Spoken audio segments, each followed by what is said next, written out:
Basudevpur block परिसर में आज सरपंच समिति सभ्य माने विभिन्न दाबी नहीं आमरण अनशन रे बसिछंती। बासुदेवपुर ब्लॉक विकसित गाँ विकसित ओडिशा कार्यक्रम सहित पंचायत समिति बैठक रे अनियमितता को नहीं बासुदेवपुर सरपंच संघ व समिति सभ्य जिलापाल समेत बासुदेवपुर ब्लॉक रे अभियोग करथिले। एपरिकी गत सोमवार मिलित जनशुणाणी रे मध्य अभियोग करथिले, हेले केही भी सरपंचଙ୍କ कथा सुनि नथिले। शेषे आज बाध्य होई केतेक सरपंच समिति सभ्य वार्ड मेंबर आज आमरण अनशन रे बसिथिले।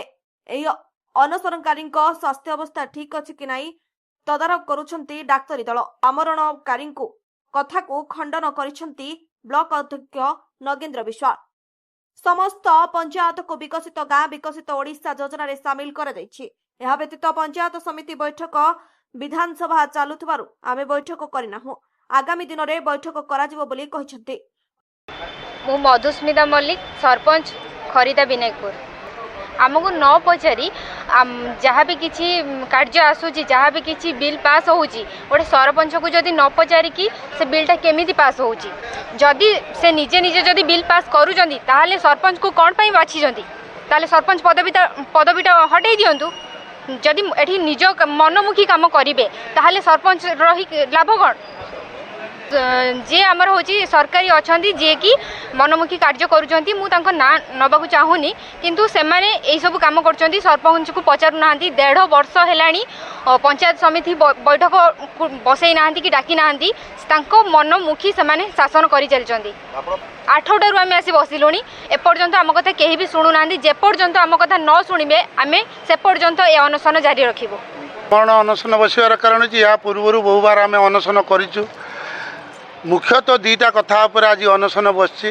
गोटे कथा हूँ सरकार नुआ गाइडलाइन अनुसार नुआ नियम अनुसार तांकर जो 799 बाई 7/1/2026 रे जो बीजीपी विकसित गाँ विकसित ओडिशा जो गाइडलाइन देले जो गाइडलाइन आम ग्राम सभा करी कलेक्टर को दाखल करूँ।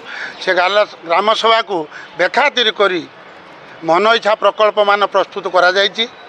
जो प्रकल्प गुड़िकर आवश्यकता नहीं जो प्रकल्प गुड़िक तैयारी होगापी तार भित्तिभूमि नहीं यही एक समस्या सृष्टि करा जायछि। ए संक्रांत रे आमे आगुरु लिखित भाव में जनइथिलु। पंचायत राज दिवस पालन करागला, जातीय पंचायत राज दिवस पालन करागला। से दिन मध्य आमे सरपंच माने कलापट्टी बांधी से दिन दुर्भाग्यजनक याकु बोली आमे घोषणा करथिलु। एवं बैठक मध्य आमे एठी बासुदेवपुर ए जो पंचायत राज दिवस पालन कराउची ताको कला दिवस रूपे आमे पालन करथिलु। जातीय स्तर रे एटा मध्य जानतु बासुदेवपुर पंचायत समिति रे किभଳି भाबरे कार्य चालीची एवं 7 दिन जो समय देइथिलु से समय काली अतिक्रांत होला परे कौनसी कथा को आमर शुणा नगला परे बाध्य होई आज आमे सरपंच एवं समिति सभ्य एवं वार्ड मान भावे समूह भाव में आमर अनशन करछु। ये जो मो नगेंद्र विश्वास चेयरमैन बासुदेवपुर पंचायत समिति नाई मु आज आसला परे जानिले एवं विशेष भाव में आपण मानकु अवगत हेली सेमिति कौन संघ बासुदेवपुर पंचायत समिति अच्छी मु जड़े पीआरआई मेंबर बा समिति मेंबर भाव में मोर दृष्टिगोचर ना जदि भी मोर बंधु माने सरपंच समिति मैंने धारणा करिसंती गणतांत्रिक प्रक्रिया से करिसंती मोर किसी अभियोग ना किंतु गोटे कथा मो कान को आसला बीजेपी उपर से माने अभियोग करिसंती। एथर 2025-26 बीजेपी सरकार गाइडलाइन देले कलेक्टर को संपूर्ण क्षमता देले और कलेक्टर गोटे कमिटी रहा से नोटिस कले ब्लॉक रे भी नोटिस बाहरला सीडीओ पाखे नोटिस बाहरला समस्ते PRI members local representative civil society SHG group गाँव रे जेकोसी कमिटी प्रोजेक्ट दे पारे। तो मोर कहबार कथा एबे जो 267 प्रोजेक्ट आम पंचायत समिति अप्रूव होईची माननीय जिलापाल माध्यम सरकार देइचंती। एथिरे प्रत्येक पंचायत रे सर्वनिम्न 5 रु आरंभ करी 11टा पर्यंत प्रोजेक्ट स्थान पाई एवं लोक संख्या आधार रे होईची। से जे भी पंचायत रे दियंतु से होची समस्त प्रोजेक्ट सरपंचकर से होचुंती सरपंच माने होचुंती पंचायत मुख्य।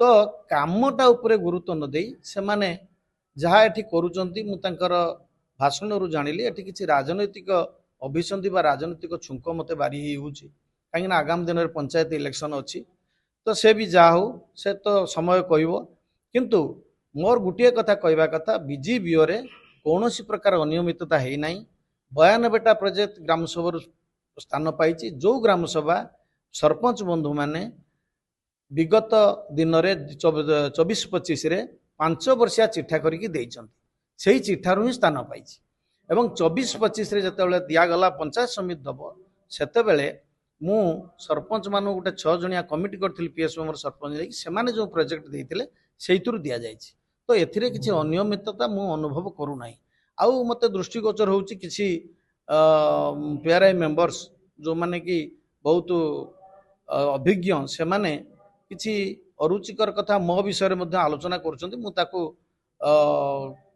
मो देह को नौनी बा मुझे फिल किसी करूना से कहतु से कहीकि जदि शांति पाई पारिबे तांको ऊपर निर्भर करे आ गोटे कथा होची से माने सेठी कहउचंती जे हमर पंचायत समिति बैठक हैनी पंचायत समिति बैठक एइथिपाई हैनी जेहेतु आमे जतबेले प्रस्तुत होउछु सेतबेले विधानसभा और लोकसभा चालुची सेइथिपाई डेरी ହେଇଛି ଏବଂ खूब शीघ्र पंचायत समिति बैठक हबो। वासुदेवपुर मधुस्मिता पलाईଙ୍କ रिपोर्ट स्वतंत्र ओडिशा लाइव।